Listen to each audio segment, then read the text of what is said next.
What's up, y'all? Hi, everyone. I'm Ken. And I'm Nye. And welcome to Rainbow Room. So, welcome to our first episode. We are so happy that you are here watching, viewing, and supporting us. We already want to say off the bat, just thank you. Yes, just for the support in general. We really want to turn this podcast into a safe space for our queer community, especially. And just for the girls, gays, and theys in general, you know what I'm saying? Yes. We want to bring the good energy, bring the good vibes. And I think that that's our main goal. Yeah. So we're going to have several segments within this podcast, and that's going to cover anything from movies to pop culture to music, Reddit stories. There's just going to be a number of different things that we're going to be covering every week, and we are just excited to be here and excited for you guys to tune in. Yeah. All right, y'all. So we're going to hop right into our first segment, and it's going to be called Real Talk. Do you guys get it? Like real, R-E-E-L. Very cute. Mm-hmm. I think that's a great name. Yeah. Okay, so during this segment, we are going to be talking about movies that we have seen recently, movies that are on our watch list, and just ways that we feel about them, dissecting them, and kind of just diving a little bit deeper into the storylines. Yeah. So the movies that we have this week, do you want to tell the people? So the movies we're going to be talking about is The Incredibles and Wicked. I think let's go ahead and jump into Wicked. Okay. This is one of our favorite movies of this year, if not our favorite movie of the year. Yeah. We've seen it, 2, 3? Yeah, we've seen times. it 2 times so far. It will be a third time when it comes out on December 31st. Yeah, on you can buy it or whatever. It's on I think YouTube, Amazon Prime, just a bunch of streaming sites, y'all. Go Google it, because I don't know off the top of my head, but we will be streaming it. But let's talk about it, because I have so many things to say. No spoilers, though. We're not going to give spoilers. Yeah, we're not going to. If you haven't seen it, you should go see it, We're not going to spoil anything, but I will say it is an incredible film. If you have seen the musical, I think the movie does a great job of really allowing the characters to expand, to show the depth of their emotion, to really hone in on the themes. I've never really been a huge musical person personally. I've always loved musicals, orchestras, so plays. I wasn't really sure how the movie would be for me, although I did see the musical for Wicked. And fun fact, I performed a few songs when I was in 6th grade. Maybe we can find a few clips of that. But so I'm not really a musical person, but starting just going and seeing this, it just really did something to it gives you goosebumps right from the start. From jump. Intro gives you goosebumps. It's just an incredible film. From the way that they created the sets, and built the sets, to just all the director's cuts and just the notes that each of the actresses took, and the direction they took things in. And I think that it was just beautiful. Cynthia Erivo, Ariana Grande. Ariana, we love you. I think they're incredible. Yeah. I mean, everyone was talking and laughing at them when they were crying through all during those their interviews. And if you will go watch that movie, I think that, I see why they were crying. Yeah, honestly, it was so emotional. And the storyline is just so incredibly relevant to what we're dealing with in our personal lives today, just in society, in America. It's just very relevant, I feel like. There was a scene in the movie, and again, no spoilers, but there was a scene in the movie where one of the professors was a goat. In the city of Oz, or the realm of Oz, animals and humans coincide. They live, right beside each other. Yeah. And so one of the professors was a goat, and there had started to be a lot of pushback within Oz for animals being in positions of power, being in education, things like that. And during one of his lectures, he turns over his whiteboard, and on the whiteboard it says, "Animals should be seen and not heard." Yeah. And I feel like that really hit hard for me personally. And I took it to heart because there have been so many times where I, as a queer person, have been told to just shut up. Yeah. To just go sit down, you know, or even as a woman, just being told, oh, you just belong in the kitchen. You deserve to be with the kids. Yeah. You're a caretaker. This is all you're good for. Yeah. And that's really difficult. And that was just in my personal life. But then if you look even further to like society and the way that people are marginalized and really looked down upon, I think it's so relevant to what's going on today and what has been going on for years. And if that went over your head, I need you to go back and watch. I need you to go back and watch, especially with, you know, just everything that has been happening, especially within 2024. Yeah.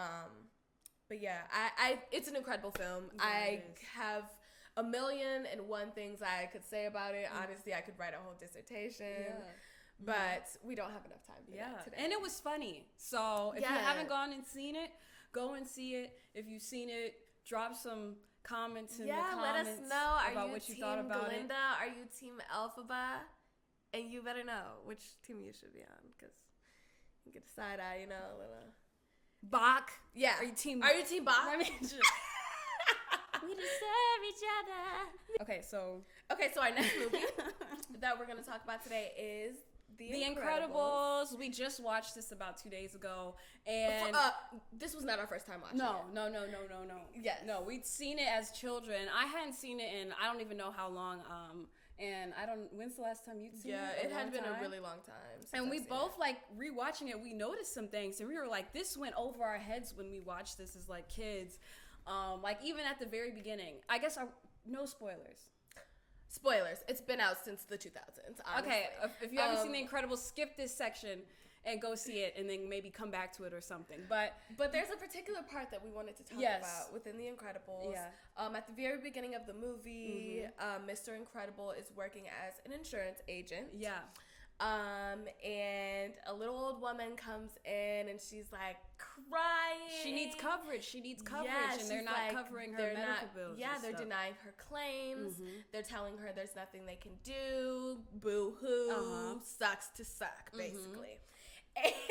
And then he's secretly trying to help her, like, find these loopholes within their policy, right? To get her the coverage she needs, right?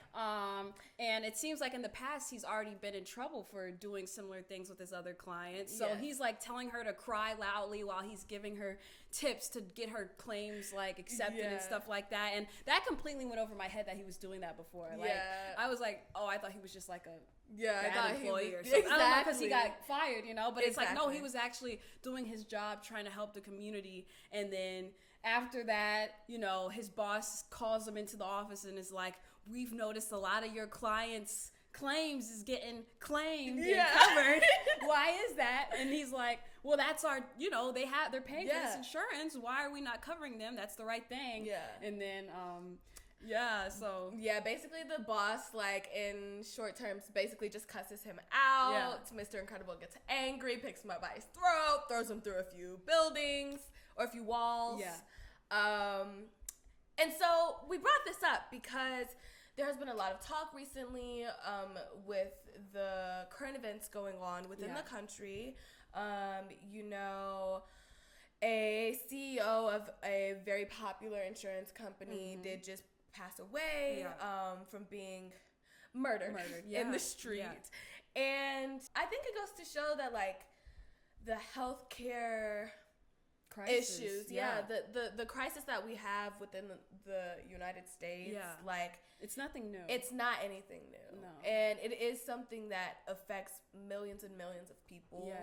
And it is something that is a growing and mounting issue as time goes on, as insurance gets more expensive, as more people are being denied for state-funded insurance or federal-funded insurance. There's a lot of things that I think people are going through. And I think somebody just snapped. Like, he just decided that, you know, he was going to take back, you know, and find justice for himself. And I don't know. It's really difficult, and it's really hard because this country, like, there are so many people in need. Yeah. There are so many sick people. There are so many people who do not have the foods that they need. There are so many people, who do not have any of the medicine and the care that they need, or people to even caretake for them. Like, it's really difficult, and it's like, what do we do about that? Like, what can we do about that? And I think it's a good conversation starter about how we need to rework our systems within the country, not just the healthcare system, but the justice system, you know, the education system. There's just the medical institution system, the mental health institution system. Like, there's just so many systems that are morally corrupted at its core. And I think at the end of the day, a lot of it has to do with money. And a lot of it has to do with people wanting to be rich. And not caring for the well-being of the people. And I think that that's really dangerous. And it has caused a lot of harm, and it is causing a lot of damage. And I just want to send my prayers and my condolences to anybody who has been affected by not having insurance. I know from personal experience that it's difficult. Like, it's really hard to try to cope with something, or even not have anxiety about, like, oh, what if I get sick? I'm gonna have to pay $10,000 just to go get some, you know, medicine. And it's really disheartening.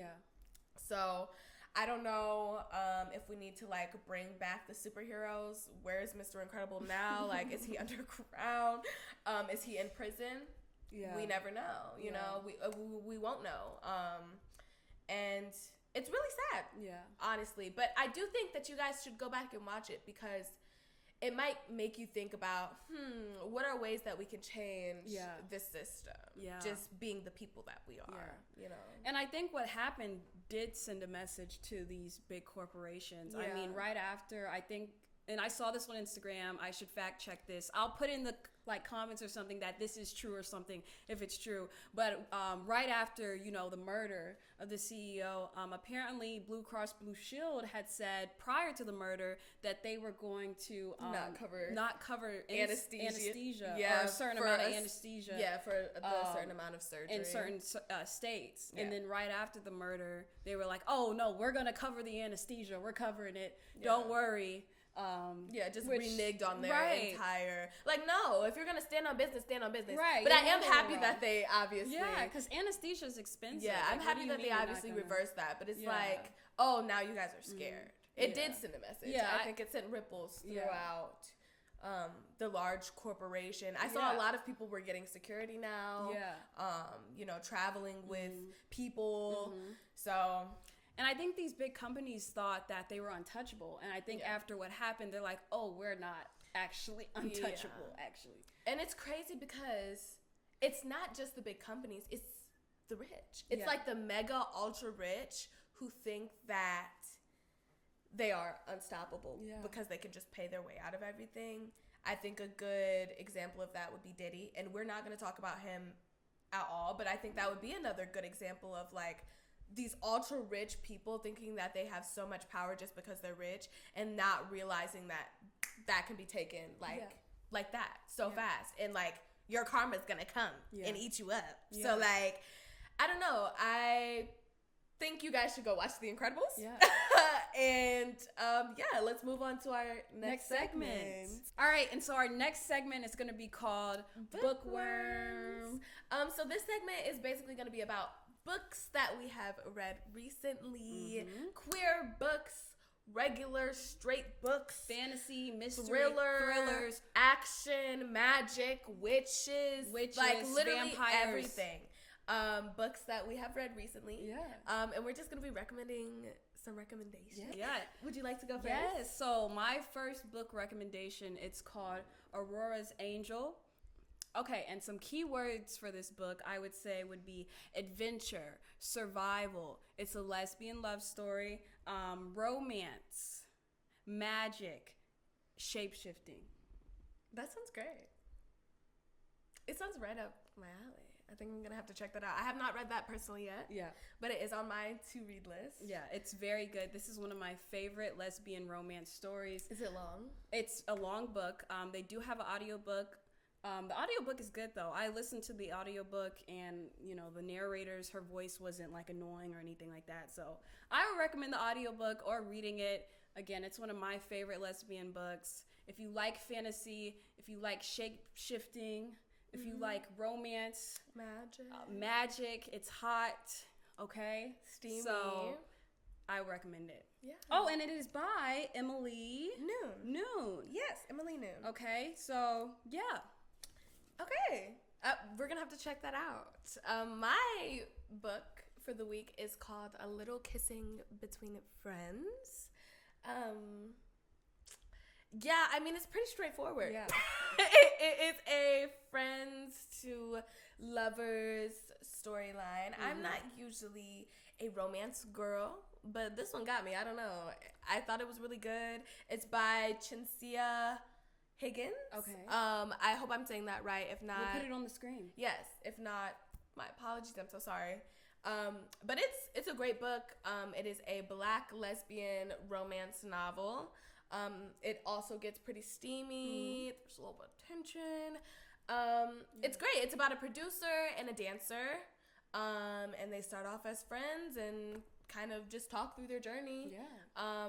And I would recommend. I think it's a great read. It's a really easy read, like very simple, straightforward. Yeah. It's not really a lot of trauma or anything that's like super slow pace. Lots of tension though. Mm-hmm. But it's a great book. Yeah. Highly recommend. I think you guys should read it. I think you should read it.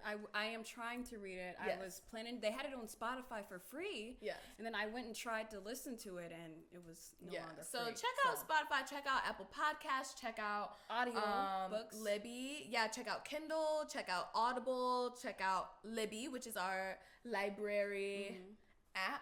Because we're trying to keep libraries alive. And there's an app. It's called Audiobooks. Oh, I'm pretty sure because I have it. And that's what I read my book on. Okay. Yeah. I think. Anyways. We'll figure it out. Yeah. Okay. All right. Those were our recommendations for the week. We will be back next week with a whole new list of recommendations for you guys. So let us know if you've read them. Let us know if you have any recs. Yeah. Because we might read them ourselves. Yeah. And we can just start a little community here. Yeah. Okay. Yeah. So our next segment is going to be called Listen Up. All right. Y'all heard that? Yeah. Listen up. Okay, so this segment is going to be about music that we love. Yeah. Yes. I mean, there's no better word for it. Adore.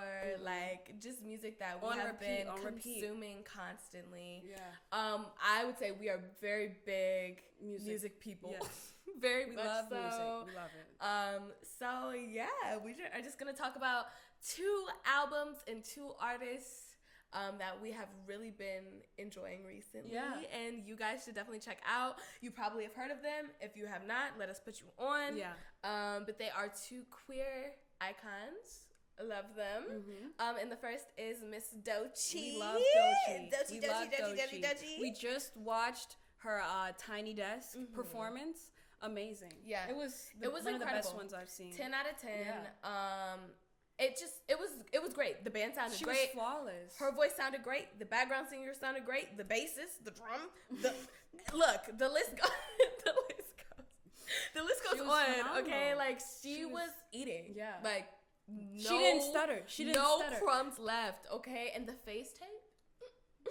I just feel like it eats. It just snatches, and she's inspiring me. I want to get some. She was so good. If you haven't seen Doechii's Tiny Desk, please check it out. Yeah, and please check out her album, Alligator Bites Never Heal. Mm-hmm. And none of this is sponsored, by the way. These are literally just people that these are people that we really love. And that album had no skips, if you ask me. No. I think it was just good. It was very in your face. Like, I'm here, I'm taking up my space, and I deserve to be here, and I'm that girl. Yeah. And she was. Yeah, she is. And she's standing on business, and I really think y'all need to go listen to that, especially if you need, like, to feel like, like if you need to get your confidence back, if you need to get in your it girl energy, and this is, you know, gender neutral, but if you need to get into that energy, you know, go listen to that album. It's a 10 out of 10. She's doing her thing, and I can't wait to see what else she puts out. I mean, even her old stuff is phenomenal. So, I think 10 out of 10. All right, so our next artist is going to be Billie Eilish herself. Yes, no other than the one, the only Miss Sag Queen herself. Yeah. We love Billie. We saw her in tour. Yeah, we saw her on her Hit Me Hard and Soft tour. Amazing. And she was amazing. I have no critiques. Yeah.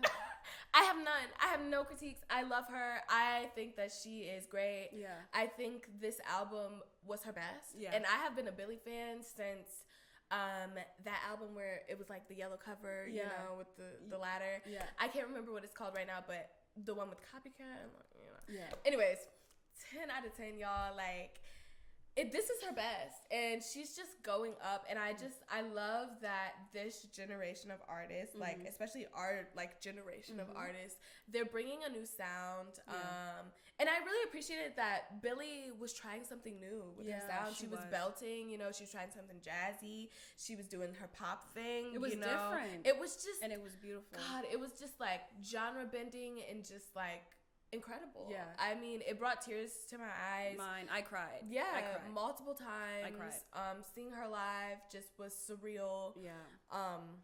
So yeah. The album was on repeat. Like on and repeat. And still is. It's still on repeat. Chihiro, love Chihiro, the greatest, like Wildflower. Y'all.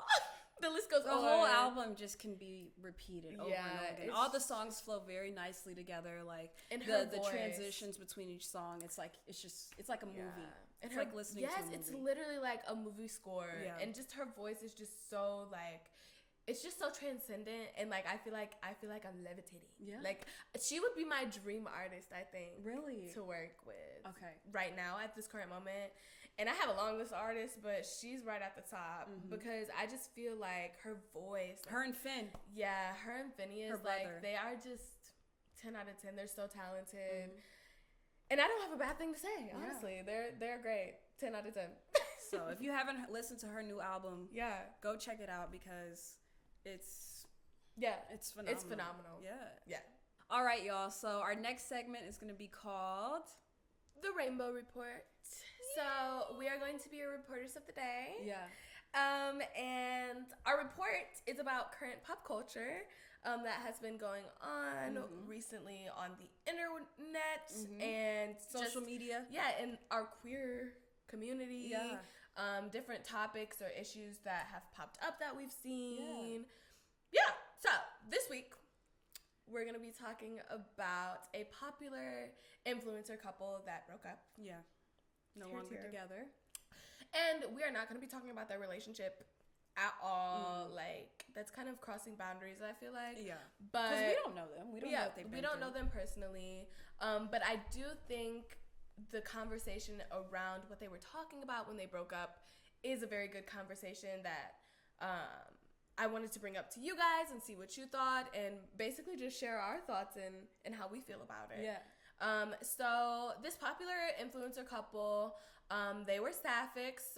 One was a bisexual woman, one was a lesbian woman, and they had been together for I think about a year. Okay. And they went on this podcast and basically said that they were breaking up, and one of the very large main reasons was because the bisexual woman said that she did not and cannot fathom having a child that is not 50% DNA from like her partner. Yeah. And it just... Which, that's not possible. Yeah. As lesbians, we can never have a baby at the stage that the world is in right now. Technology and all that. You can't have a baby. A woman can't have a baby that's 50-50. Yes. Yeah.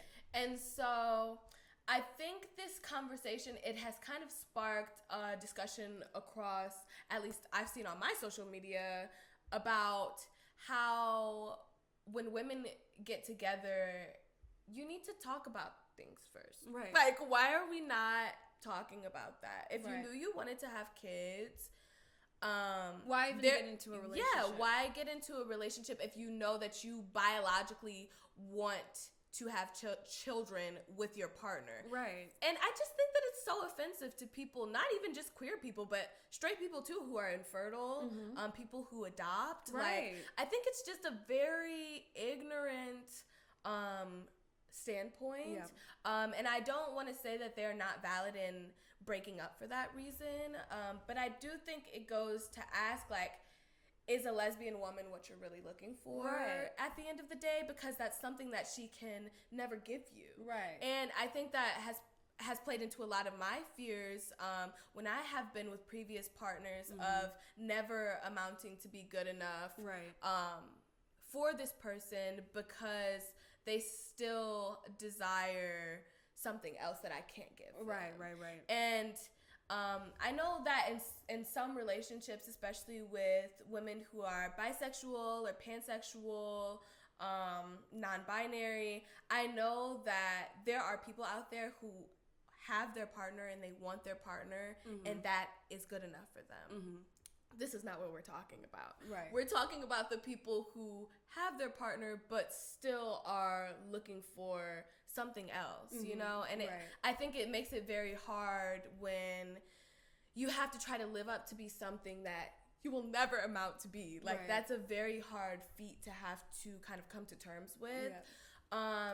And I know that there were a lot more things that surrounded their breakup. And one of the people, you know, she has had a record of choosing women who maybe have not been with women before, or who are kind of questioning where they stand within their sexuality. And I don't think there's anything wrong with that, but I do think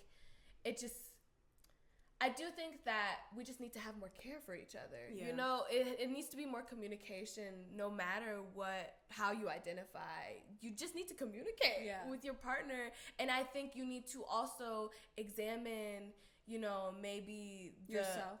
Examine how you feel about yourself and, like, and what you want. Yes, and not just having compulsive heteronormativity. You know, like, you need to dissect that before you go looking for someone else, because if you don't, like, that can really harm. It can play into more harm and play into more insecurities that don't need to be there.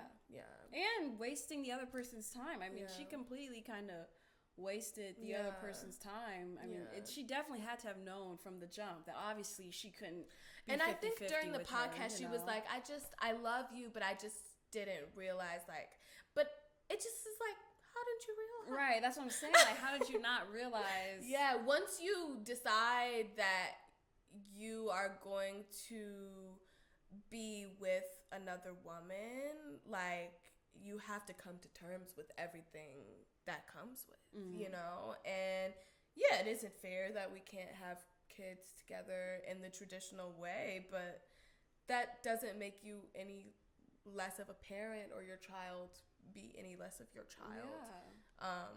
So yeah, I think it was just very ignorant and unfortunate, and I really hope that they are able to grow and find themselves and grow to heal, and really dissect the different things that they need to dissect without showing that to the world. Right. And platforming it. But I do think that because they did platform it, it is sparking this conversation, you know, about just different issues that we face and that aren't talked about as much as they probably should be. Right, yeah. But I think just having grace for each other, everybody just giving each other a little bit of grace and space, and knowing that, like, it's not easy out here, especially if you're a baby gay and like you're just trying to figure yourself out. Like, it's okay, girl. It's okay to figure it out, but, like, let's not offend other people. Yeah. You know, and let's just be respectful of how people identify. Yeah. Yeah. Do you have anything? Or be honest from the jump. Like, obviously, if she just wanted to kind of fuck around with another woman and have that experience, she should have just said that up front, because it's giving, you know, she was telling the other girl maybe they were gonna get married and have a family, when all along she knew that she didn't want and that. I think she was alluding to the fact that because she can't do that with a woman, she's now gonna go look for a man. And there's nothing wrong with that, but like, what if the man is infertile? Right. That's like what if she's unfertile? Yeah, what if she's not able to have children? Like, it's just, I don't know. It's a very slippery slope. Yeah. And I just think you got to be nice. You know. I wonder if maybe did she just use that as an excuse to get out of the relationship? Yeah. She got whatever she wanted out of it, and that was the best excuse she could give. Yeah. You know. Yeah. Who knows? But we don't know, because we don't know these people. We don't. And again, I'm speaking about a very small part of this podcast that they put out about their breakup. Yeah. It's crazy they had a whole social media for being together only a year. Yeah. But it's just, it's hard. It's difficult. But yeah, just communicate with each other, you guys. Please talk to each other before you get your feelings way entangled and involved, because it's hard to pull yourself out of that. Yeah. All right, so I think we're ready for our second to last segment of the day. And it's called Thread Hopping. This is basically a segment where we go and deep dive on Reddit. Yes, and love Reddit. Yes, look for stories that are like in the subreddit of Am I the Asshole? Mm-hmm. What would you do? Yes. Yeah. You know, family drama, like drama, just drama, and saying our opinions on it because we and reading comments. We're gonna read some comments. Yes, so we're gonna read the comments. We're gonna say how we feel about it, what we would do. And you guys should too. Yeah, let us know in the comments what you think. Yeah, so do you want to read our story? All right, so our first story is an Am I the Asshole? So, am I the asshole for disliking my lesbian wife's relationship with another woman? Oh. Uh-oh. All right, you ready? Should I say my opinion first before you read it?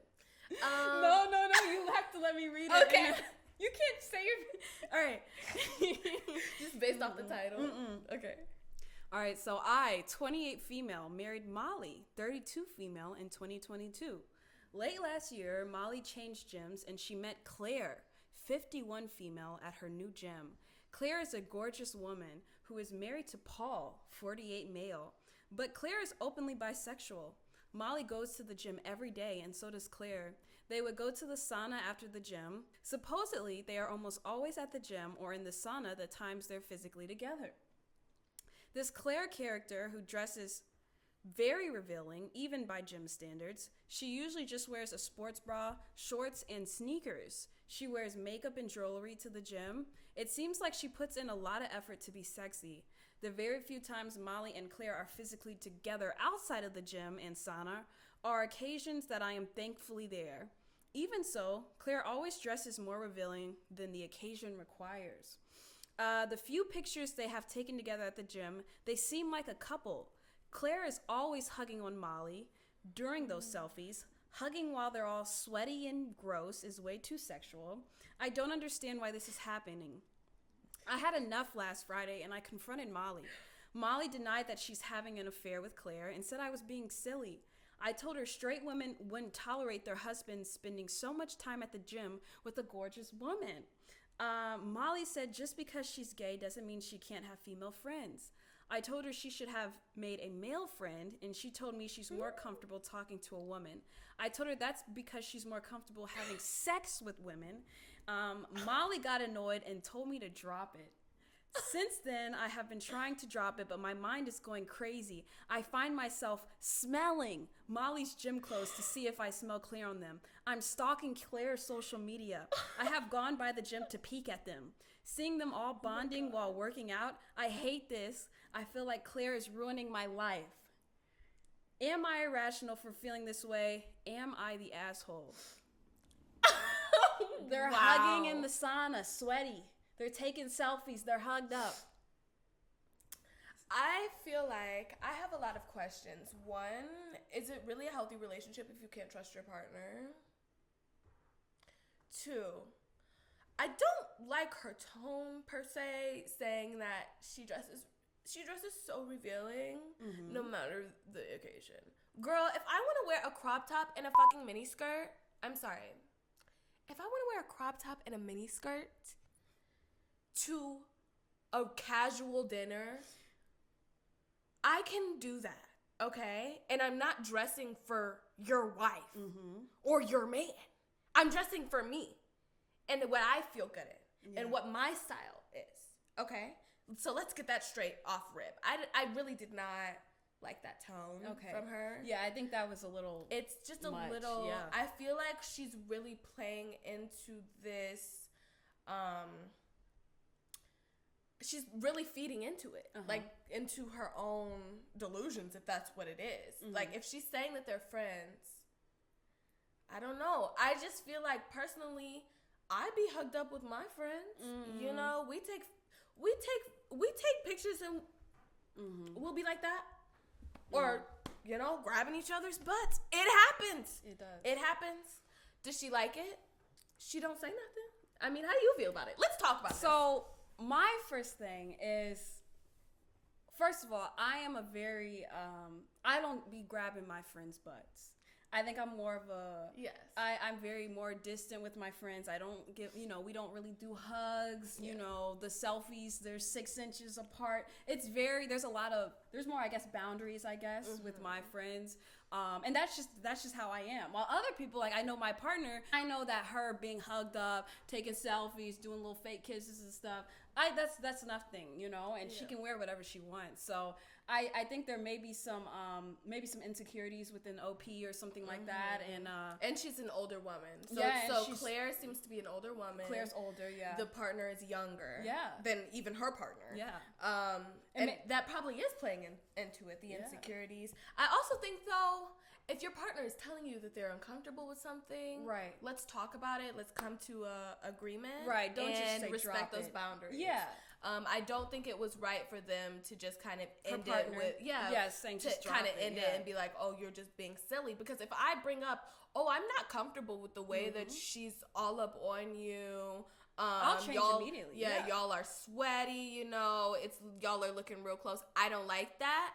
Okay. Yeah. We not gonna do that shit no more. Right. You know, like, it's just not gonna be an issue. Yeah. It's a non-issue because I have that respect for my partner. Right. I have that my friends have that respect for my partner. So, like, even if you didn't see it that way, you see that it irritates me and you'll change it. Yeah, exactly. Yeah. That's how I feel. So let's read some of these comments, okay? First one up. You're the asshole. I don't care if you're LGBTQ plus or straight as a fucking arrow. If you don't trust your partner, you have no relationship. If you don't trust Molly, get a divorce or something. If you do trust her, cut the neurotic behavior. You're acting like a jealous schoolgirl. That's intense. What does OP say? I see she responded. Okay.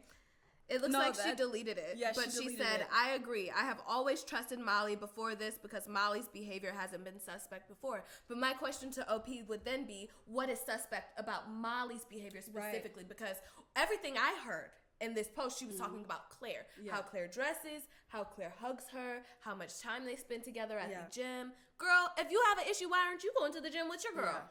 Go together.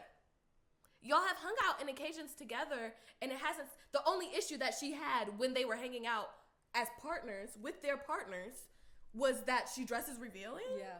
And I think with this next comment, we're going to get some more insight, okay? OP explains some more behavior that's throwing her off. Okay. So someone comments, not the asshole for having a feeling or expressing it. I'd suggest being more direct and stating their relationship, be specific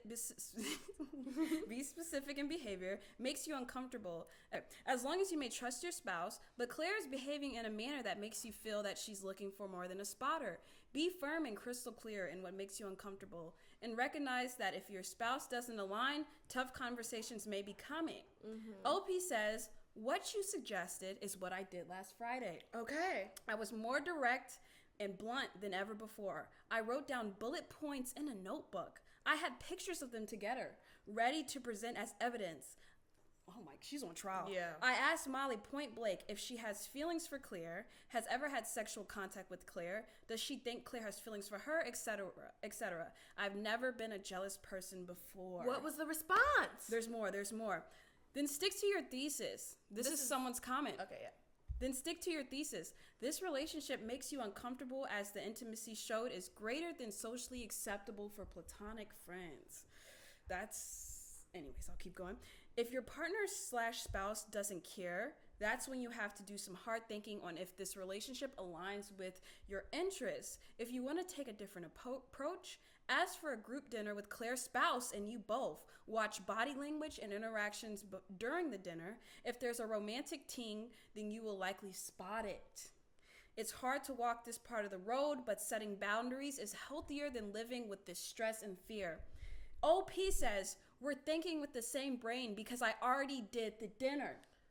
At the dinner, Claire is all over Paul, to the point it's uncomfortable to watch. I don't like it because Claire is only a touchy-feely person with Paul and Molly, so it feels like they're Claire's two romantic partners.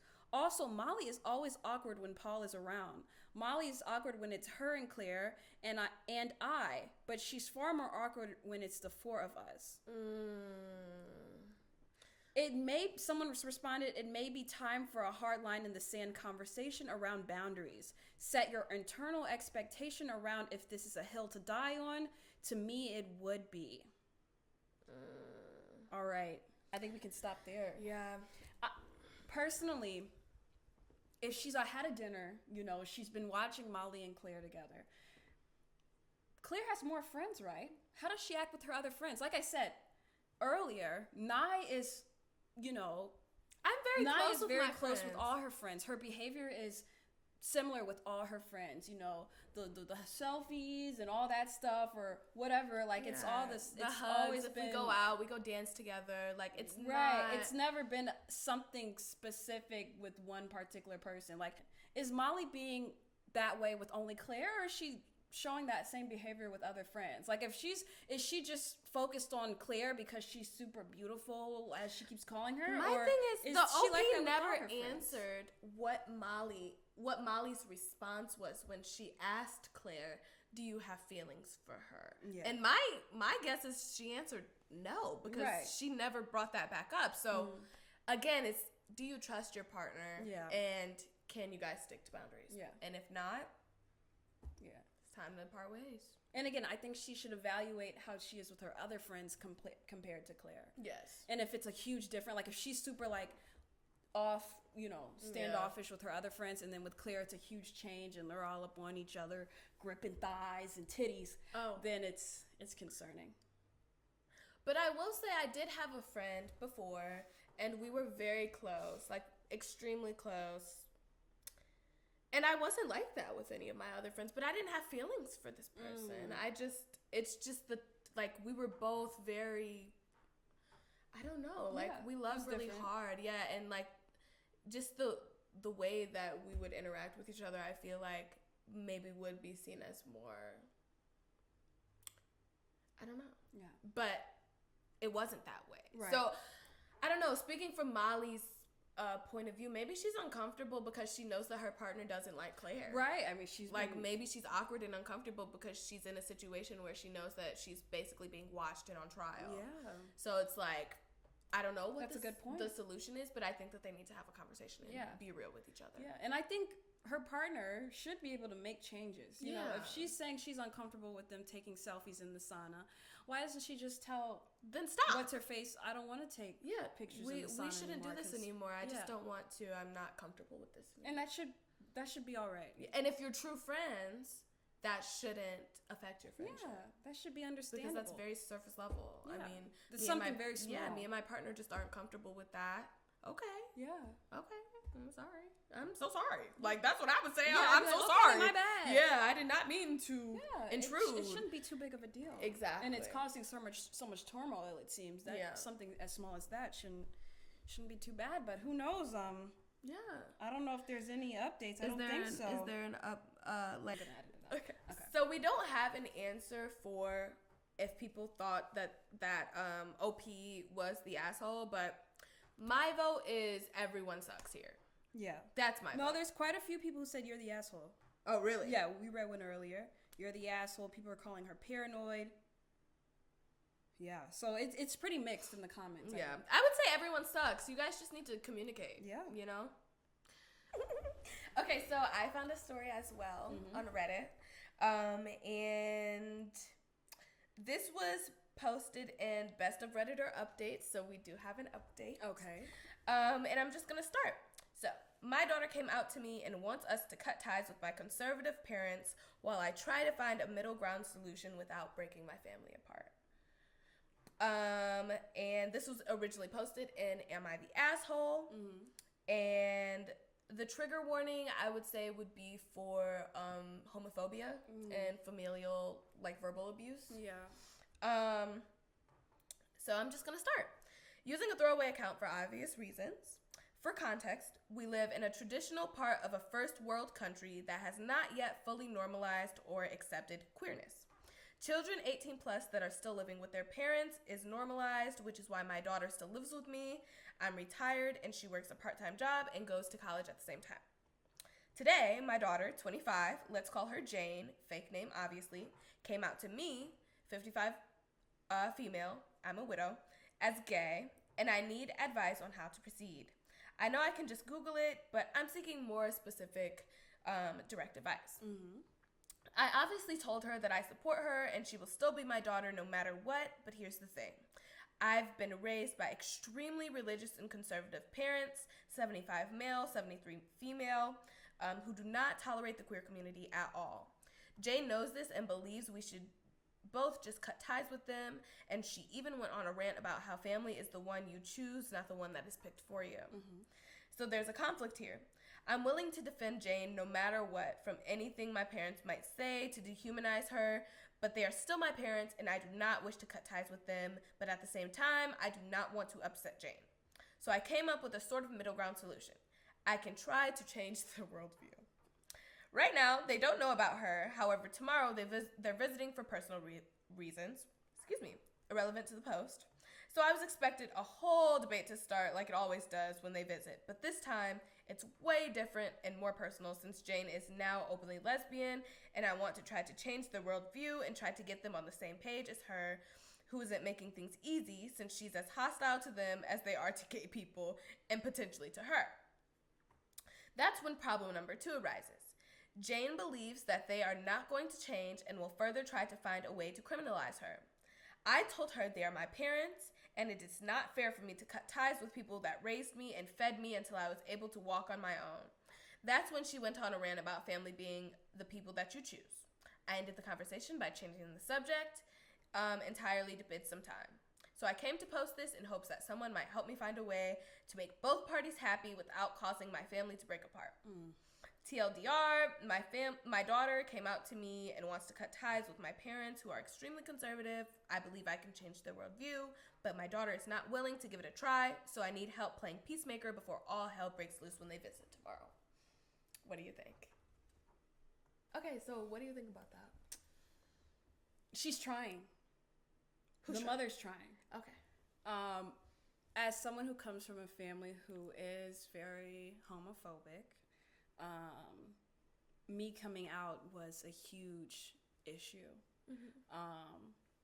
So the fact that her mother is even trying with her, to me, is a big step. But I guess trying with her or trying with her parents? Trying with her parents to change their views and, like, stick up for her. Like she said in there, she would stick up with her for her every time if they said anything homophobic. I think that's huge. Yeah. And so I honestly, if my mother were to do something like that, like if that was my mom, I don't think I would be so hard on her. But then again, my expectations are, like, it's pretty low, I guess you could say. Because I understand, though, for some people, like, no, you shouldn't accept like that. To some people, that's the bare minimum. You think the mom should continue to try with her plan to be peacemaker? Yes. And change their views? Personally, yes. Because breaking up a family, like, breaking from your family is so hard. And her mother obviously wants a relationship with her parents, so yeah. Okay. I think it's a huge step that her mom is saying she will defend her daughter from any of her homophobic family members, including her father and her mother. She's trying, and it sounds like she is accepting of her daughter, and that's huge in itself. For me, coming from a homophobic family and dealing with kind of a lot of backlash and hate and, like, whys, and, like, me coming out was like the end of the world damn near, I would say.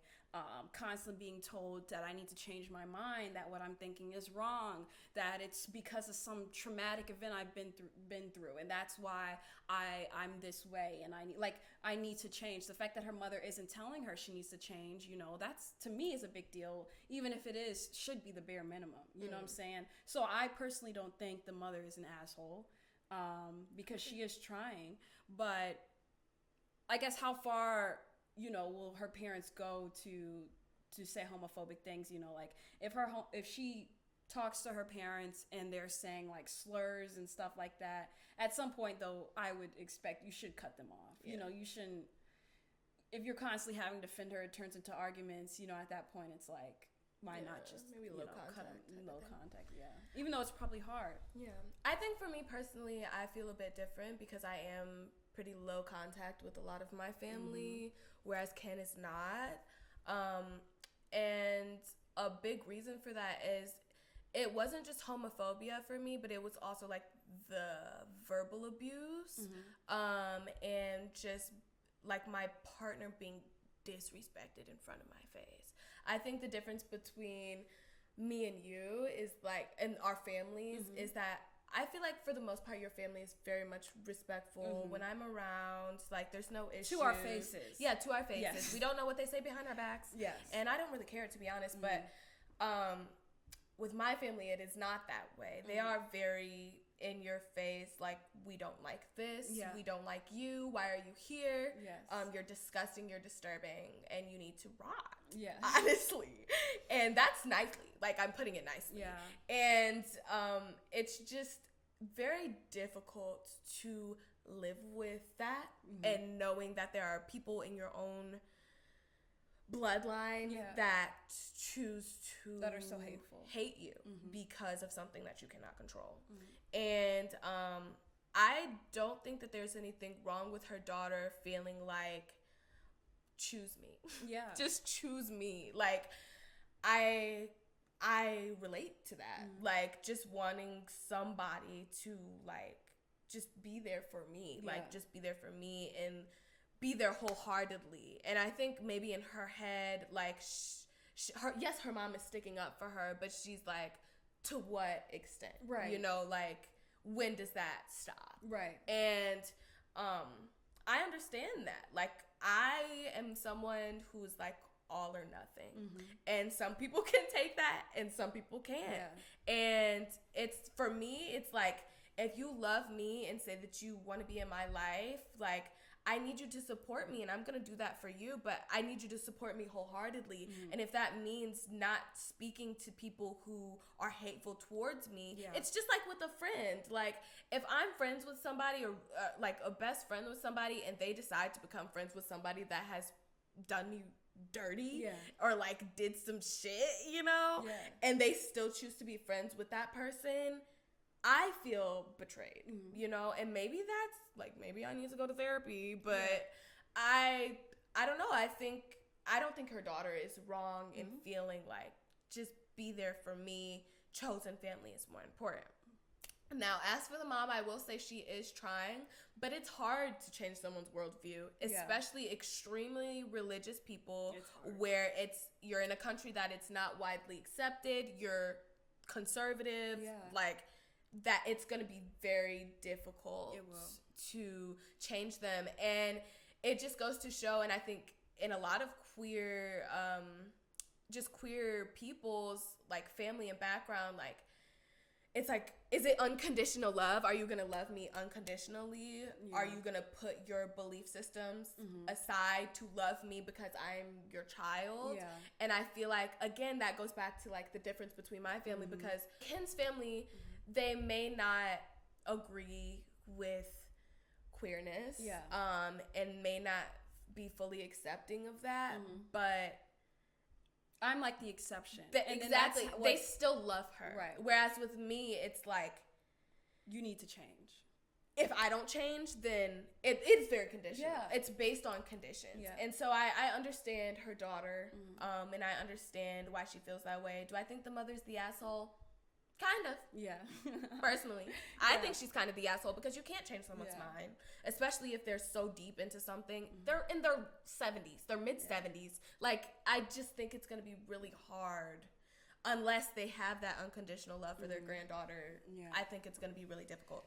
Yeah. We do have an update. And even, like, you know, we were saying being the exception. That's still hard because it's like, you know that you're the exception, but deep down, they have all this hate. Like, I know in my family, most people, I am the exception, right? Yeah. But deep down, I know they don't like queer people. They do have hate for queer people. Most of them find it disgusting. But I am the exception. And that's still, it's like, you know. Yeah, it's still kind of an like, icky feeling. Like, you know, Like, I'm here, but, like, to what extent? You know, y'all are probably still, you know, saying stuff about...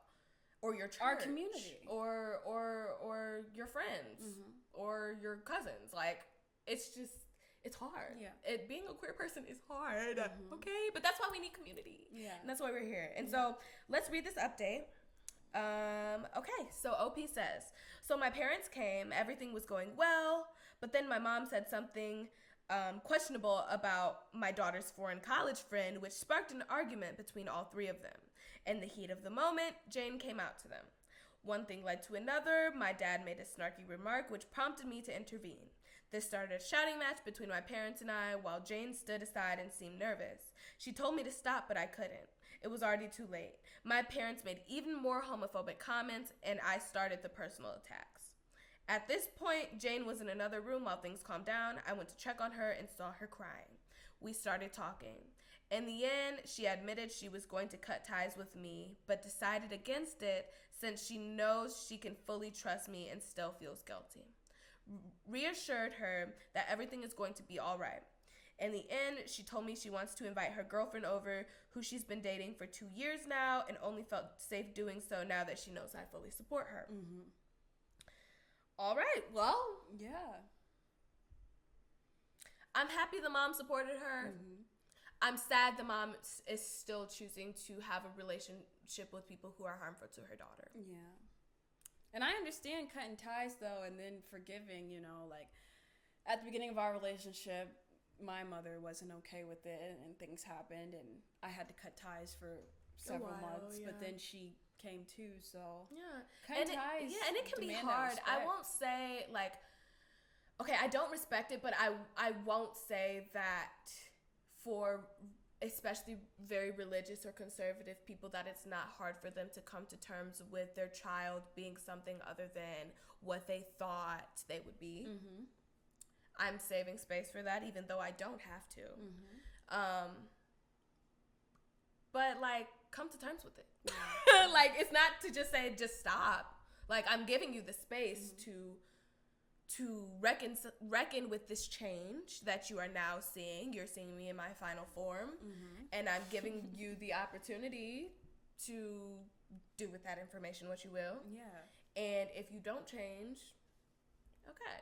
I am very happy that her mom stood up to her parents, told them to get out, whatever she said, like, started the personal attacks after they started being homophobic. I think that's incredibly huge, and a lot of people don't experience that. However... Again, me with the black and white thinking, you know, a little tinge of the tism, it's very much all or nothing. Yeah. Like, choose me. Love me. Yes. Choose me. Love me. All of me. Yes. All of me. And if you love all of me, how can you say that and still have a relationship with people who despise me? Like, I don't care if it's your own family. Yeah. Because at the end of the day, it is about chosen family. It is about the people that you have in your life that love you and you love them. So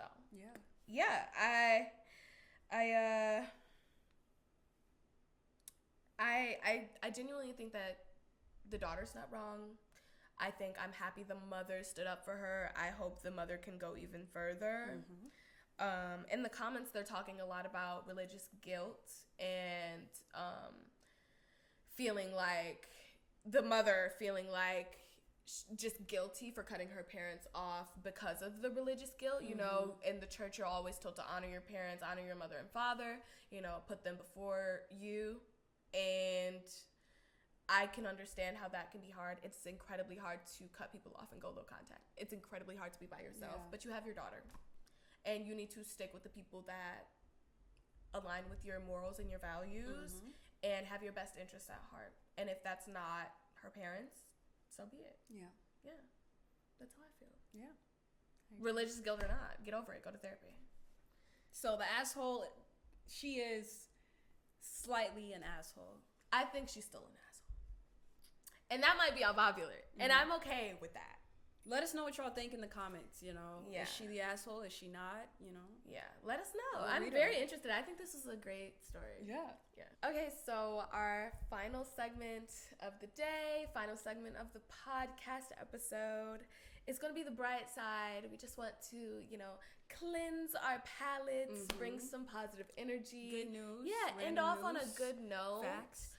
You know, we were kind of talking about things that were a bit heavy today. So we just want to send you off with some positive energy. Yeah. So Kendall has a few articles. And a few affirmations. And we're going to say them together and end the episode. If you made it this far, thank you so much for listening through our whole podcast and staying till this point. I know this is probably a lengthy episode, so we definitely appreciate you. And And we just can't wait to continue putting out content for you guys. I know for us personally, we love to listen to a podcast when we're driving or cleaning or like doing whatever. So I love the long form content, but we would love to hear what you guys have to say. And what you want to see, what you want to hear.